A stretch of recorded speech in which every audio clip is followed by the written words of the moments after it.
If you're a good teacher and they're capable and those two things intersect well, then you have these people that maybe you can start passing things off to, and it makes your life a little smoother so that you're not bogged down in every little detail. But what you give to people is a great learning point for them. Today, we're talking about 3 teams to make your youth ministry better and your job easier.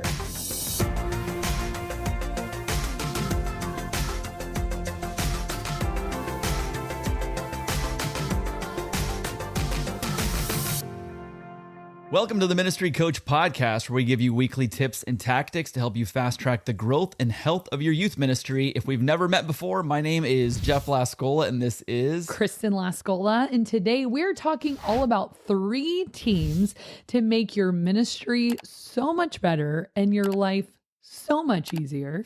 Win-win for everybody. So number 1 is a safety and medical team, and or medical. They could be safety and medical kind of go together. And for years, I did not have a designated safety or medical person at youth group. So every time a kid fell and bumped his head or needed a Band-Aid or had a headache or was nauseous and needed to go home, guess who was sitting with that kid? Guess who was calling the parents? Yeah. It was me. And I would miss out on youth group, and I would have to say, hey guys, can you take over? Got to call this kid's mom. And I was doing things that a very caring, capable adult could have done for me and made it so much better. So the way it works at my ministry is I have a safety team with a medical person. So the medical person, he is the husband of one of my volunteers. Well, and the dad of one of my interns. It's like their whole family helps me out in some way, pretty much. And he works at a hospital, and he's like, hey, my family is with you on Tuesday anyways. Is there something I could do? And yeah, you could do medical for us. So he has a radio and is just available should someone need ice, should a kid get sick and need to go home, and take care of calling their parents and waiting with the kid and making sure they get safely in the car and all of those things. The safety team is a group of 2 or 3 men who sort of walk around, and they all have radios. They watch our security cameras to make sure nobody's leaving or entering that shouldn't be. They're kind of spreading out, pacing the hallways, making sure kids aren't doing or being in places they shouldn't. And they are there to also help with bad behavior. So again, what used to take me away from youth ministry was this kid got found with vape or doing something bad or leaving campus. And then I'm just with you for the rest of the night, trying to discipline, call parents, whatever. And still to this day, sometimes it is something I do have to handle and be a part of. And I get bummed because I'm like, I'm here with dealing with this one kid who's being bad when I wish I was in there with everybody else and helping run youth ministry. And so if I can, I'll pass those things off to the safety team and been like, hey, you know this kid, can you stick with them? Can you ask them some questions? Here's their parents' phone number. Can you get a hold of them? Can you wait with them? Whatever it might be. So it is so helpful to have people who can take those type of issues and emergencies so that you don't have to, maybe you're involved to a point, but then you hit a point in the conversation where then you feel comfortable passing it to that person, and then you can exit. That is so big. Now, especially at camp. So one of my security guys, he comes to our camp also, and he sets up a whole thing where kids who aren't feeling well, I mean, guys, I used to leave camp depleted and felt like I just got back from war, because every kid that had a bee sting or a splinter or dehydrated was 90% of them. They would come to me and I would have to fix it. And I'm like, wait, so I have to be with all these kids who are sick or have a splinter or a twisted ankle or something.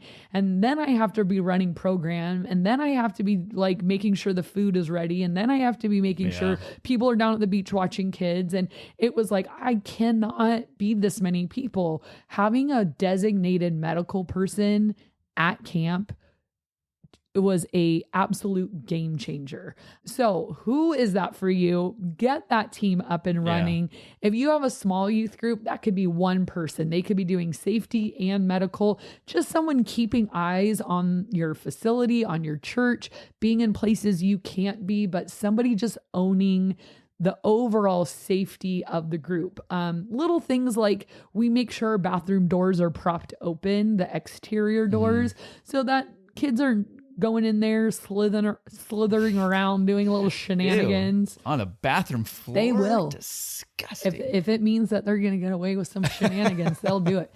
And so they're kind of just watching for those things where you shouldn't be, if you're speaking and pastoring and all of that, you shouldn't also be like, FBI, open up, like you just should be able to do ministry and somebody else take care of it. Sometimes I feel like the FBI with these kids. I'm glad you said BI after that, because that was not what it sounded like you were gonna say. Like, this is being recorded. What are you doing?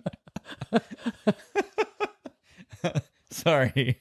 I know you, the listeners, probably thought the same thing. Nobody thought that. Yeah, you're probably right. Nobody. Hey, let me ask you a quick question, though, in regards to your medical team. What kind of background should they have? Like, do they legitimately have to have like an RN, MD, like anything like that, or just CPR training? That's a great question. All of mine in the past have been an RN or a PA or something like that. But I would be comfortable with somebody who has like basic first aid training and certification. I've had a kid choke on a guitar pick once and need the Heimlich maneuver because he was like literally could not breathe at all. So somebody needs to know Heimlich, CPR, basic first aid. They need to have good judgment of when is this calling the hospital, taking their, and when is this like ice and a bandage, So people you want to look for would be people willing to go through a first aid training if they don't have any medical, but ideally it would be some ex-military are really great because they've had some of that training. One of my guys at camp, he was like an ex-Marine forever. So he had seen enough. Once a Marine, always a Marine. True. I see you, King. His name is King. And, somebody who's an RN or a PA, but also like a paramedic or a firefighter, like those are the type of, and usually this is someone in addition to your team. So this could be a parent. If you can't find one person who wants to come every single week, I've done seasons where I've rotated people. So it's been the parent of a student and she was a nurse. And I said, hey, can you come for 2 weeks? Yeah. And then we'll have this guy come for 2 weeks. And you guys just switch every 2 weeks. If you have 4 people that want to do once a month, my guy right now, he loves being there. So he wants to come all the time. So just go with whatever their schedule or ability or desire is. And if they have a kid in your ministry, it's a bonus because a lot of parents will want to be there if their kid is in your ministry. Once their kid graduates, it's a little harder of a sell. Like, could you still come on Tuesdays for free? Like, they're like, no, thanks. I'd rather be home. Yeah. So good question with that. I like the rotation just because if something were to happen to them and they couldn't make it, then you could, so this person can fill in for you, or just doing you're only obligated to come 2 weeks out of the month. Right. It's not as big of a sell like for the next 52 weeks this year. Sign this covenant in blood. And here's something to consider when you're choosing and asking this person. So right now, my main security guy is this guy named JP, and he's really, really, really, really good at his job.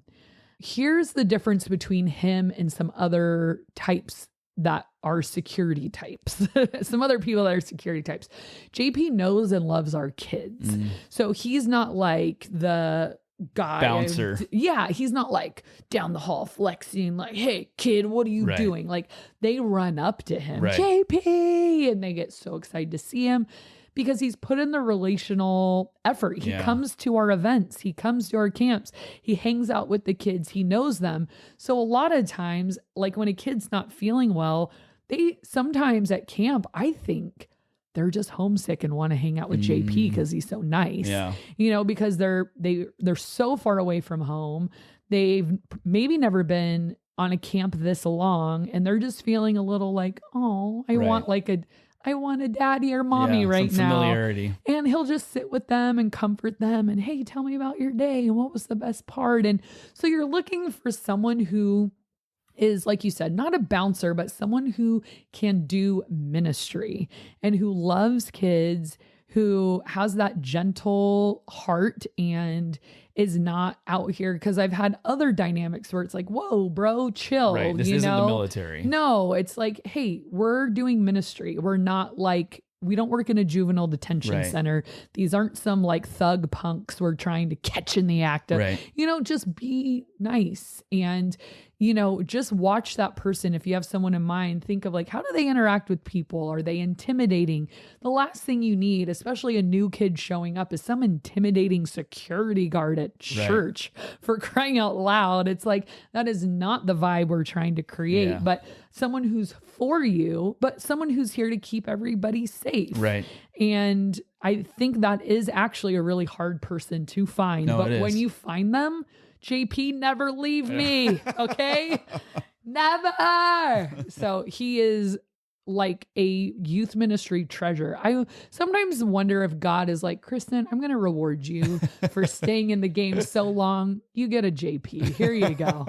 And I'm like, thank you. Yes, he is. But I got one more thing to say here real quick before we move on to the next one. But in regards to kind of saying a warm personality and just someone can keep everybody safe, but is also, approachable and things like that. Yeah. A key component that your safety specifically should have is the kind of person that can de-escalate. Oh, amen. Because, and we've done a whole episode kind of on just specifically this topic and safety, and teams like that, how to keep your youth ministry safe. I would encourage you to check it out. We'll link it below. But part of that is just, you don't want that, because every now and then someone might come on to the church campus. Maybe they're lost. Maybe they're high, maybe they're drunk, whatever it is. We've had all of the above. Exactly. And maybe wherever your church is located, you might have similar situations. But what you don't want to do is take a possible situation and turn it into a escalated situation. So if you can have that personality type, which JP, actually all the ones that I know are on your security team Jesse, are really JP, good. And some of them are more intimidating looking, but can use words to say, hey, what are you doing here? Like, how's it going? What can I help you with? Things like that. Instead of, what are you doing? And just grabbing for the weapon or, whatever. You're like, whoa, I'm just here to pick up my kid a little early, like down on the ground.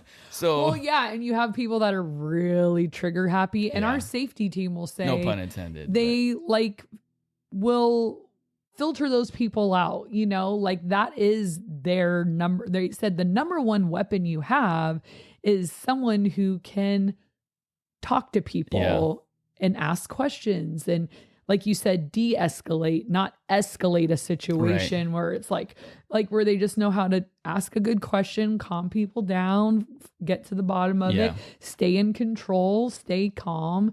And this is, probably one of the hardest combinations to find. Someone who has some kind of medical ability, someone who is ministry minded, and someone who has people skills and gifts and can be a safety presence. That's what I mean. Like JP, and Jesse, they both do it every week. They're rare find. So if you find these people, maybe if you don't have anyone in mind, start praying. Right. That person God could deliver. God knows what you need. God knows your ministry will be better with these people. So pray for that. And then once you have them, never let them go and be so nice to them and appreciative of what they do, because you will find when that role is filled, your ministry is so much better and your life is so much easier. Same with number 2. Your ministry will be better and your life will be easier with an intern team. Now, interns, it's a win-win because interns are trying to learn ministry and you can teach them ministry, which is a lot of work, but there is that rolled in benefit where you can start passing things off to them. If you're a good teacher and they're capable and those two things intersect well, then you have these people that maybe you can start passing things off to, and it makes your life a little smoother so that you're not bogged down in every little detail, but what you give to people is a great learning point for them. So that can be things like setting up, like I have my interns come and set up the church and the youth room and the auditorium, and they get all the supplies out and ready, put all the game supplies out, put everything where it needs to go, make sure the Gaga pit is set up, turn on all our sound systems and all of our lights and music. And they have a little checklist of going around, making sure these doors are locked. And if they weren't doing it, I'd be doing it, you know, and it doesn't mean I can't or won't do it. Just means, great, I can be doing other things while you do that.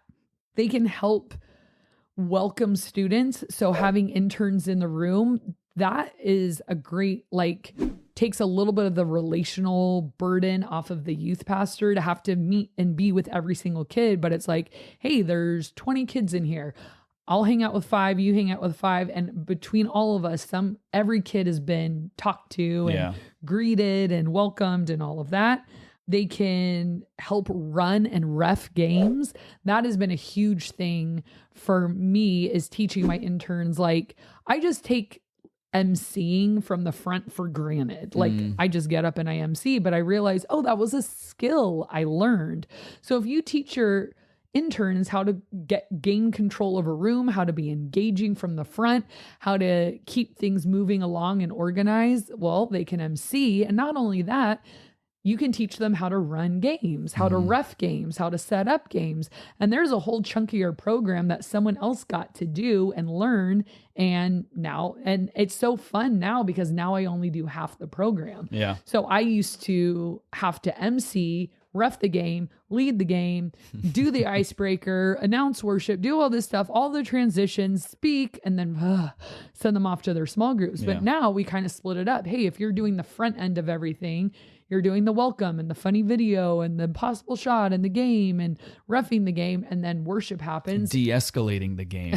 De-escalating, yes. And then I come up after worship and I just do the message. Yeah. That's great. Or vice versa. You could even teach your interns how to teach and how to speak little by little. They could start with their testimony and then they can teach more and more. Or you can help them gain public speaking skills and give them some prepackaged curriculum so they don't have to develop talks, but more learn how to communicate. And, you know, it's a win for them because they're learning ministry, and a win for you. Now you're not doing everything. Having an intern team, they can do office stuff like attendance and make copies and input things. And my interns right now, they get all of my small group folders ready. So they print the talk sheet, take out the old ones, put them out on the info table, get them ready for the small group leaders. So there's having an intern team sometimes feels like more work for you because now you have this other main team to maintain. But at the same time, when you get in the rhythm and the flow and you've taught them and they kind of know, then you start to see the fruit of it. It's always really hard right at the beginning because that's such a teaching heavy time and you feel like it's so much hand holding and babysitting and will they ever get it and how will they ever learn? And they have such different paces of learning and what they're capable of. But then when you get in that sweet spot, like one of them, I have 4 interns and one of them, Arden, she texted me this weekend like, hey, you know, I've been taking on a lot more at youth group. What about the weekends? Like, should I start coming to all the services? Like, I noticed you and Caleb never take a break. I'm like, oh my gosh. Yeah, please. And like, now she's excited. She's like, I want to do more. Like I've been getting this taste of ministry. I'm feeling successful. I've been learning new things and can I have some more? Yeah. Sure you can. I just don't want her to get burnt out. Right. So I said, hey, just communicate with me when you're like, with like a weekend off or whatever. I don't want to, you know, the worst thing is when you have something amazing and then it gets overused and then they're like, I can't go any further. So make sure you treat people really well. But an intern team is a game changer. And then it's so healthy for the ministry because it's like, more than just the you show. Like the face of the ministry can be you and all your interns. Like it doesn't have to be like, I'm the youth pastor, I do every single thing and the kids see me as the figurehead and the person in charge. It's like, wouldn't it be amazing? You were so good at sharing leadership that your students like kind of thought you were all just the leadership team. And got to learn, like, I think girls love seeing girls up on stage. Boys love seeing boys up on stage. Like, there's something that speaks to the heart of kids when they see different people up on stage and in leadership, that it's like, oh, wow, like someone like me is doing ministry. Yes. Someone like me has a leadership role in the church. Someone like me. So, get a lot of people up there. Let kids see that all kinds of people are in leadership. How do you distinguish between someone who might be a good intern candidate versus just a small group leader or a volunteer? Like, are these people that specifically are like, no, I want to go into the field of ministry, I want to be a youth pastor one day? Or like, what kind of, how do you differentiate? So it's usually people will ask me. I very rarely say, will you be my intern? But because they're different roles, like that you do have different, things that they do when they come. Yeah. So how do you, sorry, go ahead and answer that. Well, I feel like they usually start out as volunteers, and then they maybe want more or want to be more involved or have some ministry interest or ministry gifts. And then they will say like, hey, could I start coming earlier on Tuesdays, or could I help out with something? And, our church has something called the School of Ministry, and it's for young adults who have a ministry interest, whether in children's or worship or tech or students. And then they have a particular focus and they go to some ministry classes, and then they are assigned an internship. So some of them get assigned to me through the School of Ministry. Paid or no? Nope. And then some of them are like, hey, I would love to do some more help with your ministry. Could I intern with you? And it's usually, it's not everyone who wants to be a future youth pastor, but just has some ministry gifts and interests, and I think time is a big one too. Like, there's some leaders that I'm like, man, you would be such a good intern, but you get here right as we're starting. Sorry. Crashed right into the microphone. Nobody knew I was going to keep going. Dumb. Like, they get there right when youth ministry starts, and they have to leave right away, and they're always in class, and they have a million obligations. And sometimes I look at those people, I'm like, dang, you have some cool ministry gifts. If your schedule ever opens up, I would love to have you as an intern. It's not the right time. So there is like that push and pull of like, hey, I see potential in you. Are you interested? Or, hey, I see you, youth pastor, and I would love to help you more. And, what can I do? So if you're interested in getting an application going for them, we can send you the one we use for our leaders. If you just send an email to ministrycoachpodcast@gmail.com, we can send that over to you. So your third team that's going to make your ministry better and your life easier is going to be your student leadership team. And you might be thinking, that is not going to make my life easier. That's going to make my life harder. True. You're very right. It End will. of episode. Thank you guys for watching and listening. We'll see you next time. It definitely will make your life harder. But in the ways that matter, it'll make your life easier. Okay. So it'll make your life harder to run a student leadership team, because a lot of times I feel like I'm just running another youth group, and I have to come up with leadership Bible studies and leadership. We have to have a meeting once a month and service projects, and I have to keep track of their jobs and all this stuff. So yes, there is some tediousness to it, but in the ways that really matter, it makes my life easier because they help with so much stuff, and they make like the ministry culture so much healthier. So how does it help you? Well, students on a leadership team actually do jobs. Not all the time. You know who you are, but they do. Okay. So they run my snack shack. They're up there taking money and helping run that. They are setting things up and tearing things down. They are helping with hand motions for worship. They're the people I rely on spur of the moment. Like, all right, we just played a really messy game. If you're on the SOS team, I need you to clean up 10 pieces of trash, put it in the trash can. When new students arrive, I will look at them and say, that girl's alone. What are you going to do about it? I've already said hi to her. She's still alone. You go talk to her. And they always know. I'll start walking. Like, I was walking over to two girls this weekend, and I looked at them and they're like, I know. And I'm like, well, then why aren't you over there? And they're like, we're going. And I'm like, faster, because she's alone and it's Easter. Nobody should be alone on Easter. So that is the ways that it makes it healthy. Like they help with tech. I used to be stuck in the tech booth, but now I'm out helping run the game and with students and all of that. And they're back there pushing buttons and doing worship. Doing tech stuff. Doing the tech things. And they love it. Yeah. So they have a job and a role and they love it. And it makes them feel a purpose. And now you are in the tech booth and leading or advancing slides for worship and all the stuff that I used to do. And I don't know why it took me so long to figure out, just have a student do this and they rotate. It's not like I never get to do youth group anymore because I'm back here pushing buttons. Chained to the computer. Yeah. So they're on a schedule. So I write them a calendar each month and I said, you're on for this week and you're on for that week. And, they can do all the special service projects. So like, instead of like, all right, we're doing a service project, sign up. It's like, well, I already know I have this many kids on my leadership team and they're going to be in. Yeah. And they're required to participate in a lot of our events too. So you will get your critical mass that way. So like we did Starving to Serve, which we've talked a little bit about before in March. And right there, I have 25 to 30 kids who I'm like, you have to do Starving to Serve. Like you're leading the way. And so they just bring this bulk energy with them. And they're the ones who are kind of paving the way and leading the way for everyone else to be involved and everyone else to get involved, because the other students see these core kids doing the things and showing up to the events and participating in the projects.